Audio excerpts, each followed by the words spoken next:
Nagsusugat na ang balat ng isang ginang sa Quezon Province dahil sa sobrang pangangati. Bukod sa psoriasis, iniinda niya rin ang diabetes. Para bigyan ng mukha ang balita, Mobile Journal Yeda Pascual.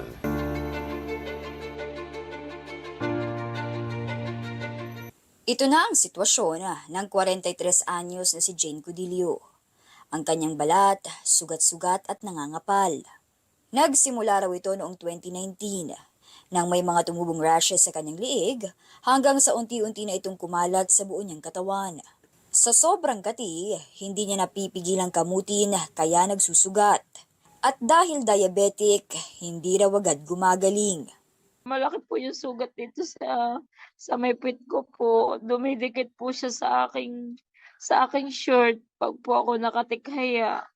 Hindi ko naman po ako makatiis ng nakatagilid lamang. Yun po sa sobrang sakit niya. Dahil dumudugo po, napakasakit po. Tawid-dagat pa ang bahay nila Jane at inabutan ng lockdown noon kaya hindi siya agad nakapagpatingin sa doktor. 2 taon pang lumipas bago nakumpirma na siya ay may psoriasis. Dahil na rin dyan kaya bumaluktot ang kanyang mga kamay at binti. Kung psoriasis po ito, baka nasa exfoliative dermatitis phase or stage po ng psoriasis ito, kung saan inflamed po yung majority of the skin and pwede pong kasabay yung psoriatic arthritis. Pero hindi masunod ni Jane ang maintenance para sa kanyang sakit dahil sa hirap ng buhay. Kung ano lang po yung nandyan, mga gulayin, pipitasin po ng mga bata, kung may huli po na isda, ayun po yung mga ulam nila, ma'am. So, sabi ko po, sige, mag-ano tayo para makahingi tayo ng tulong, kahit man lang sa syudad nyo. Malay mo, mapanood ka, tulungan ka, kahit man lang sa mga gamot. Sinabihan din daw si Jane ng kanyang dermatologist na kaya pabalik-balik ang kanyang psoriasis ay dahil sa labis na stress. Yung stress po, physical stress, emotional stress, psychological stress, it causes inflammation po sa katawan.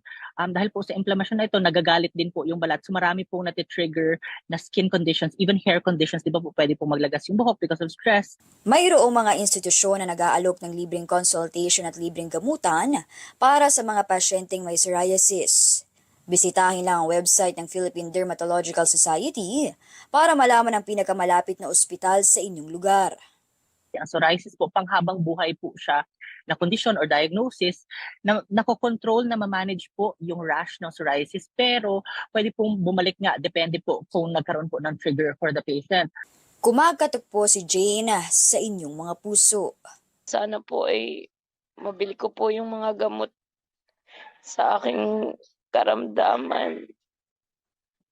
Kung sa totoo talaga po ako hirap na hirap po, pero talagang nilalakasan ko po yung aking katawan. Sobrang sakit na nararanasan ko po. Sobrang sakit na napakakati po.